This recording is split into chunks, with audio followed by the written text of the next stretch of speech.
Good morning. Thank you for listening to today's Sunday school lesson. We are studying to get today in Song of Solomon, chapter 2, verses 15 through chapter 3, verses 5. Title of our lesson is Relational Foundations. The first section is Preventative Care, Song of Solomon 2:15, Foxes and Vines, Temptations and the Fruit to be Protected. Second section, Build Trust, Song of Solomon 2:16 through 17, Trust and Faithfulness and the Rewards that Motivate Godly Marriages. And our third section, Restraint Required, Song of Solomon chapter 3, verses 1 through 5. A dream about the challenges of sexual temptations and the restraint required to reap to reap the rewards. Our memory verse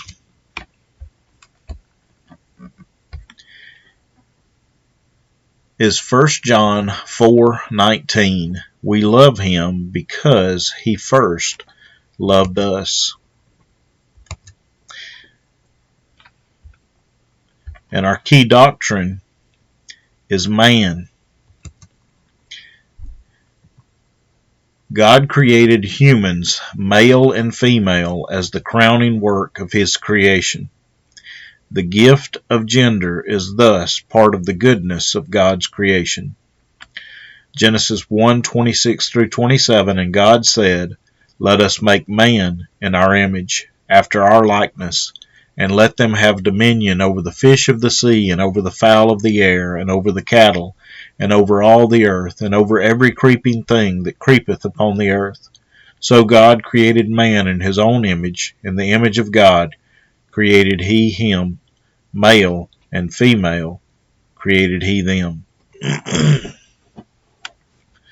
As we study today, our first section, Solomon 2:15, take us the foxes, the little foxes that spoil the vines, for our vines have tender grapes.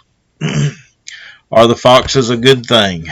No, they spoil the vines. We can look at a couple of Old Testament reference and a New Testament reference that show foxes listed in derogatory terms. Ezekiel 13:4, O Israel, thy prophets are like the foxes in the deserts. And Luke 13:32, Jesus, when speaking of Herod, said unto them, Go ye and tell that fox, Behold, I cast out devils, and I do cures today and tomorrow, and the third day I shall be perfected, referencing his resurrection. Why, in a love letter or love song, do spoiled vines become relevant? The vines carry tender grapes. The vines are the vineyard that will produce fruit to be enjoyed. That vineyard is their relationship. The fruit to be enjoyed is the fruit of a faithful relationship. 8:12 says the vineyard is her own. In multiple verses references grapes and clusters in positive fashion related to their relationship. We must take action to ensure even what seems to be a small encroach on our relationship with our spouse is not allowed to continue and ruin our relationship. This point is not just true for marriage, but also our relationship with Christ.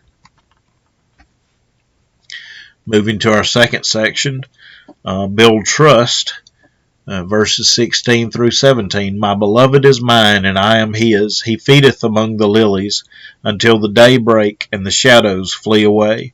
Turn, my beloved, and be thou like a roe or a young hart upon the mountains of Bether.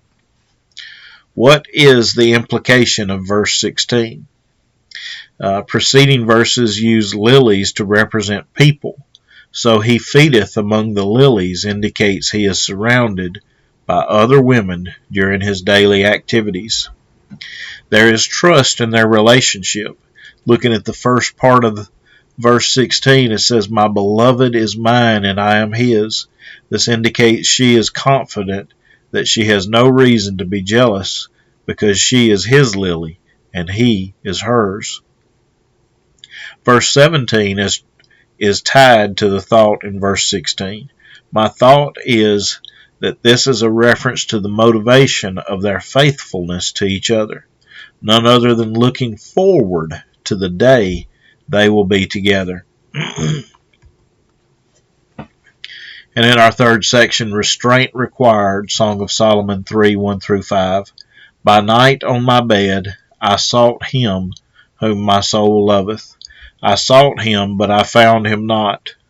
I will rise now and go about the city in the streets and in the broad ways. I will seek him whom my soul loveth. I sought him, but I found him not.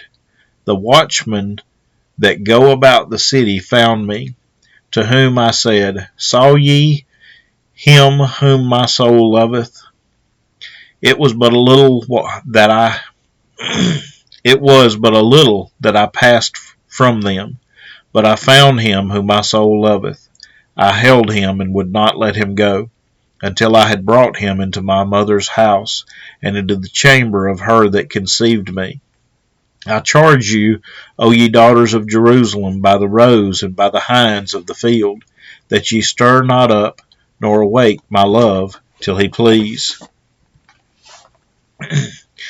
I think, as many commentators, that this is a dream driven by her longing for the day they would be united as husband and wife. Who are the watchmen, and what is their relevance? Song of Solomon 5:7 tells us that the watchmen that went about the city found me. They smote me. They wounded me. The keepers of the walls took away my veil from me. Well, I think that the watchmen are there to protect her and to guide her, to keep her from harm. 5:7 seems to raise some questions in my mind. I look at the watchmen in verse 3 of chapter 3. The watchmen that go about the city found me, to whom I said, Saw ye him whom my soul loveth? When I compare the two, I look to commentators who have looked at these verses before me, and they both agree that the watchmen are intended to protect her. Didn't really see an answer to this smoting other than possibly that it was in trying to guard her. There was a thought about the veil in 5:7 being a similarity to the robe being abandoned by Joseph when he fled from Potiphar's wife. Despite the differences in the two encounters, the charge of watchmen is to warn of danger. As such, I think the point is exposing oneself to unsupervised meetings with those who are not our spouses create a risk we should be cautious about.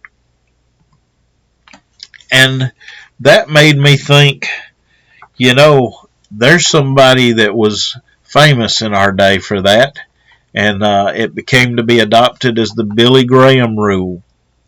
The link above, billygraham.org, talks about the Modesto Manifesto, as it was called by the group of men that put together what we call the Billy Graham rule.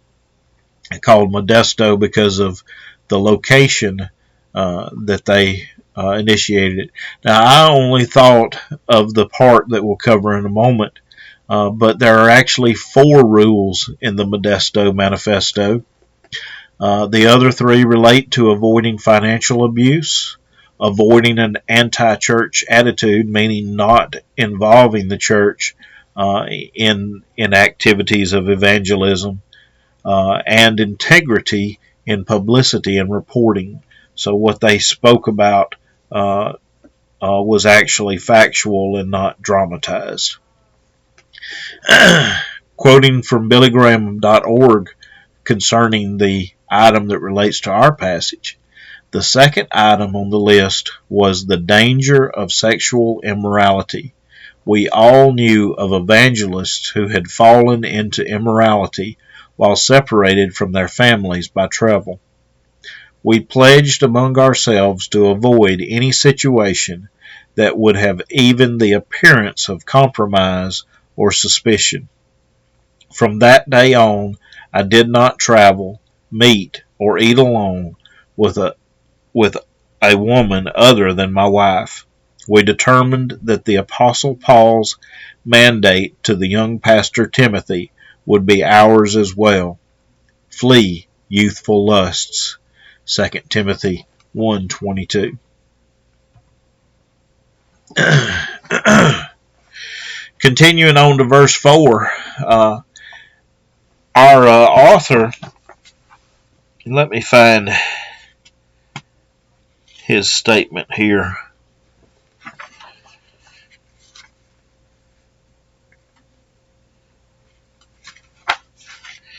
He says, she decides that she would never let him go away from her. Not having him in her life would not be an option.